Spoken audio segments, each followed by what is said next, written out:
Benelli 302S to. Yan, 302S yan. Pero nilagyan ko siyang bracket and then top box.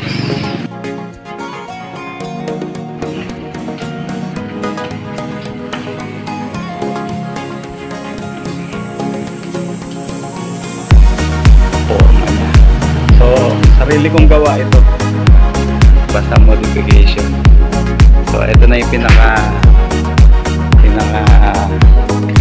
handlebar niya. So, tinanggal ko na yung handlebar dito kasi masyadong excessive yung design.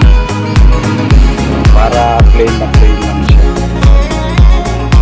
So, maglalagay na lang ng sticker